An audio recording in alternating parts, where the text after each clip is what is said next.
welcome to Coleman Report Live. I'm Bob Coleman. We're talking Main Street and the small business lenders who help it grow. Delaney Sexton, good to see you. Your dad is coming later, I understand. Joseph's off, and it's you Just and I. you and I today. But we have a wild story. So, in fact, let's get, you know about the certificates. This is it. This came out yesterday, Delaney? Yes, just yesterday. This is a must-read. This came out. Well, go ahead, Delaney. It's your story. You tell us about it. It was a very, very extensive report, 130 pages. They had, I believe, 85,000 pages of various documents, evidence, emails, etc., that they used to create this report. It is the Select Subcommittee on the Coronavirus Crisis. They've been investigating fintechs for over a year now.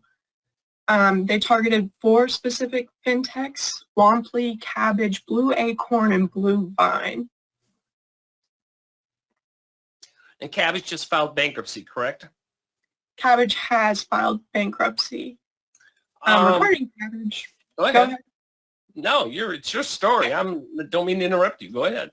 Regarding Cabbage, we've been talking about them for quite a while, so I'm sure a lot of people get the gist of it. But just some new information came out, including the fact that in the very heat of the pandemic, they hacked their risk and account team, their eligibility team, and by, I think, the end of 2020 into 2021, they only had 1 full-time anti-fraud employee. Prior to that, they spoke with a lot of previous Cabbage employees, and they said that they were really uncomfortable with the review procedures and that the level of fraud is wildly underestimated. And it was also saying they approved many loans with likely indicators of fraud, and the risk manager at Cabbage said, "The risk here is not ours, it is SBA's risk." Well, there's also another fun quote. You are being kind. Go ahead. You're being kind. Use the exact words that they said. What was it? Oh boy, I did not, that was an actual direct quote, but there's a second one. The Cabbage head of policy, I believe I did not include the choice word in my quote, but it was saying that the SBA rules, it's the SBA's, can I say it? No. Okay, it's the SBA's rules that created fraud, not Cabbage. That's right. You'll have to look at the report if you want to know. Did they say they were shifting or they were shifty something? The rules were, yeah. But yeah. It wasn't the fintech's problem. It was SBA's, because they had complicated rules that the fintechs couldn't understand, and which is great. Tell us what also, let's pick on Blue Acorn. What did the owners do? Yes. Oh boy, well, the founders, to begin with, they were improperly charging applicants a 10% fee if they got successful loans. This wasn't for all the applicants, but that was something they found. In addition, the founders received some PPP loans through the company. There were signs of potential fraud, but they left it at that. And then the owners... Signs. I mean, it is... Yes. Fine. So the consultants they worked with were an eligibility verification and compliance group. They also got PPP loans for themselves, their businesses, and their family members. And again, this report doesn't make any exact claims regarding this, but these owners paid for an $8 million mansion in cash and multiple luxury cars. They claim there was many suspicious elements here too. Well, what type of cars? You know, they didn't tell us. I guess it was not important enough in this case. And where is the mansion that is now owned by the federal government? Great question. I'm not sure. Well, $8 million, that can go a long way in a lot of different markets. It sure can. Cash. Yeah, talk about leaving a trail. I think this is a syndrome of we're the smartest people in the room, and we don't care what the rules say. We're just going to go ahead and do this. Tell us about what they did with putting loans into silos And who did they fund first, and what did they think of the smaller PPP loan applications? So they had a specific program, I don't know what you would want to call it, but it was called VIPPP. So they prioritized the high dollar loans, and this is another quote, the monster loans that will get everyone paid. Regarding the rest of the loans, they said, delete them, who cares, and we're not the first bank to decline borrowers who deserve to be funded. I would not want that quote attached to my name, that's for sure. And the arrogance, look, there's a couple of things that the feds hate, and one is arrogance. And when you're that arrogant using federal funds, you're definitely putting a target on your back. What I mean in this, I haven't had a chance to read all 130 pages. What other juicy? I guess the takeaway is what's going to happen with these fintechs. Are there any criminal charges pending? I believe they said they did direct some of the findings of the report to the Department of Justice, OIG. Seems like they sent it quite a few directions once they finished this up. So, I can't say, but it looks like there might be some further investigation. Yeah, but they also criticized lenders. Tell us about that. They did criticize some lenders and their lending partners, saying that, I believe this was more so towards specific fintechs, I don't remember which ones, but that they didn't commit enough oversight of these fintechs throughout PPP. Right. In the fintechs, they quoted one bank, the fraud people say that it's they can't handle it, that there's a lot of fraud coming in. The banks recognized it. The lenders recognized it. A lot of lenders are trying to do the right things, talking to OIG. They were on the phone with them. And they criticized the lenders who just took the application at face value and ignored all of these signs. But there were many lenders who did say something. For example, in the case of Blue Vine, some of their partners pushed them to improve their PPP controls, and they did improve their PPP controls. Nonetheless, they were still overwhelmed by fraud, which caused some problems. Some of these banks had to submit suspicious activity reports out of the correct time frame just because of the delays from Blue Vine. Yeah, and the quotes are amazing. But Cabbage's head of policy wrote, at the end of the day, it's the SBA's rules. Insert your own adjective that created fraud, not Cabbage. Well, that's in an email. That's not the type of email that you want. One bank was trying to do the right thing. The president of the bank called, tried to do anything, but it called specifically named the Trump administration's action a bit late, and the horse has been out of the barn for a while now. Not that he's bolted, but the horse is gone.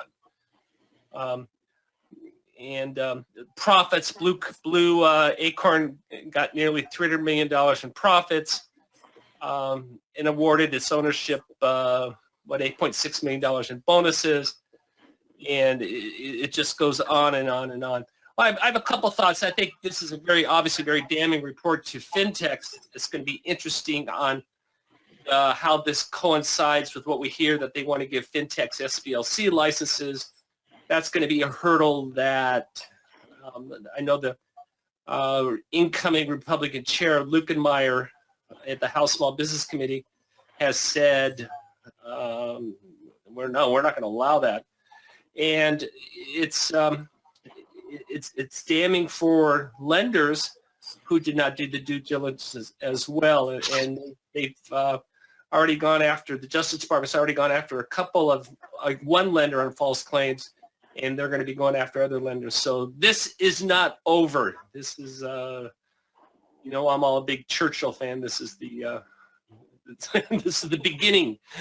This is the beginning of the lender investigation. We have this in the dashboard. Download it. I'm also going to be putting this up on Amazon. We're going to publish it, and you can order it on Amazon. It's going to be a nice hard copy, and you can give them out as Christmas gifts, I guess. I don't know. It's pretty extensive, but it was an interesting read. Spent a lot of time I last look night. forward to reading. When did this come out? Came out yesterday, late yesterday? About midday. Yeah, okay. Later. Anyway, we're going to dig into this more, and it's a sad story of greed and corruption, but this is not the last that you've heard of this, but the good news is the bad actors they're going to go after. And I have no issue, I believe everybody on this call has no issue of the bad actors, a lender or these fintechs. And I guess these fintechs were acting as quasi-loan brokers because they weren't funding it directly, were they, Delaney? They had lending partners that did the funding. They just, quote, processed it using advanced technology and algorithms to make good loan decisions, right? Yeah, that's correct. All right, well, let's go ahead and move on. Tell us about the gangs of New York. Yes, there was. Go ahead. Well, I mean, if we're still talking about the last report, there was some mention of gangs using fintechs, but... Well, since I brought it up, Lance, you and I have talked about that. Talk to me about the gangs of New York. We're going to usurp Delaney's great reporting and...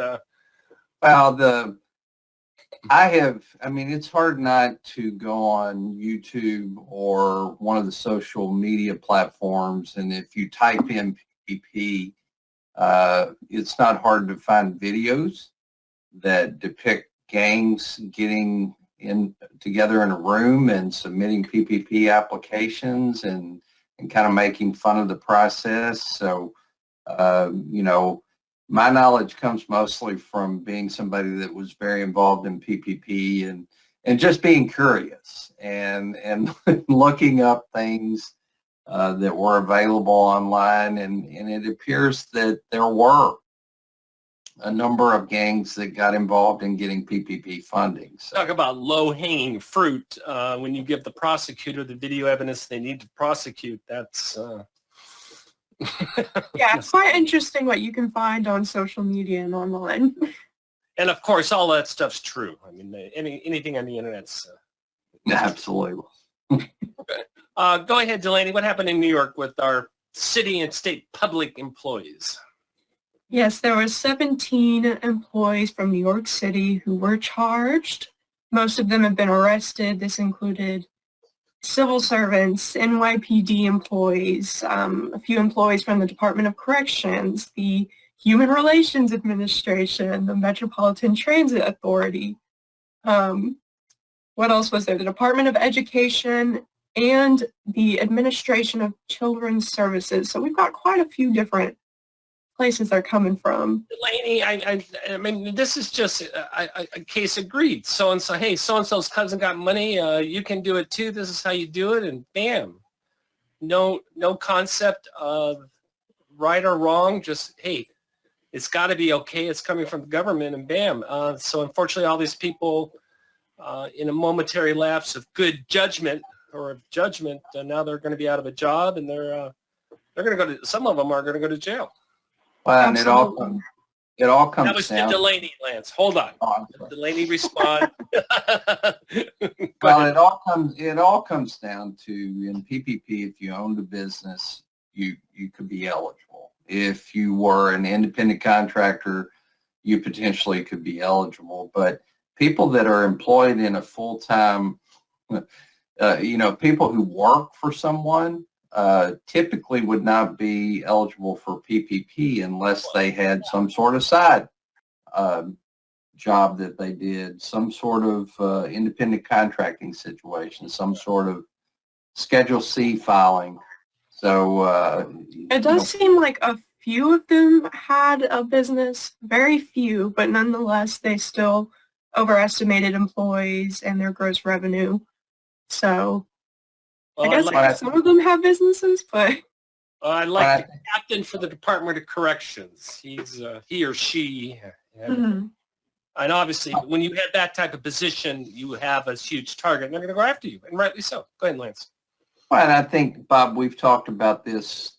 You and I and Delaney and Joseph have talked about this over the months and probably over the last year. You know, when you have to falsify documents to get a loan, it's fraud. And, you know, in the case of these people that were gainfully employed who got PPP loans and didn't have businesses, they had to falsify documents. So it absolutely is fraud. And shame on, here I'm not going to name a specific fintech, but shame on the fintechs for encouraging that and being co-conspirators, as opposed to many lenders who say, by the way, when you sign this 1919, is all that information accurate? Because you're certifying it is accurate. So just, is everything here accurate? Here we're specifically talking about past criminal history and other eligibility issues. And that's, go ahead, Delaney. First off, there was one person who got kickbacks, but I know this is your favorite part. They're alleging that it was spent on gambling, stock investments, furniture, electronics, and luxury clothes. In total, they got about $1.5 million, allegedly. I hope they invested well in stock. So that's one of the things that also came out is that there was one of them, they alleged they certified that they were African American when they weren't. They also certified they were a veteran when they weren't. And that ties in with what SBA is doing. This just came hot up. This just in, Lance and Delaney. The SBA is going to announce their new certification program next Tuesday. There's a media event. Quote, this is a monumental change in how veteran-owned small businesses will be certified for government consulting as well as for lending opportunities. So the SBA is moving quickly on that, and good for them. It's a stolen valor situation, and anybody who says that they're a veteran and they're not, they deserve everything coming to them. Go ahead, Lance. Well, I think those circumstances where somebody claims veteran status when they're not, and you use it to take advantage of federal government programs, those really, you know, they break my heart that someone would be willing to do that, because it takes away money that could rightfully go to a real veteran. So I'm excited. Those men and women who serve, they serve at very low pay, and it's a tough job, but they've signed on for it. And they're willing to do it. I know your boss's son's in the Marine Corps. Oh, absolutely. A 19-year-old kid who I love. He's doing it for minimal money. He's doing it for service. And, absolutely. And for someone to come in and claim that years later, it's a shame. I think we have one more story. Delaney, go ahead. We do. An Indian national was charged with an $8 million COVID loan fraud scheme. I fear that I'm not going to pronounce this very well. You're going to do better than me. Go ahead. Abhishek Krishnan. Sounds good. I believe he lived in one of the Carolinas, but moved back to India. Once he was back home in India, he applied for about 17 different PPP loans, asking for $8.2 million allegedly. He did receive $3.3 million, which was all laundered. To get these loans, he made fake statements about employees, payroll expenses, falsified tax filings, and he allegedly used somebody else's name without permission. He also is in a different charge regarding theft of government property and aggravated identity theft. And I assume he was extradited by India, or how did they get a hold of him? Or is he just indicted? He's just charged right now. Yeah, I don't know. I think India. I don't think they have an extradition. I'm guessing. I don't know. I'm not sure. But I do know that our friends in Europe, they got him named Montenegro. They'll eventually get him. So, well, very good. Delaney, excellent reporting. I enjoyed it. That's there. And Lance, good to see you. Sorry you were late. We missed you. We got a minute, Lance. Tell it your training. Give a push on your loan closer training. Well, the SBA loan closer training has been something near and dear to my heart for several years, Bob, and it's a certification course for SBA loan trainers or loan closers. If you've got a new loan closer on your team, or looking to add a loan closer and want to institute some training when they come on board, this is a great way to do it.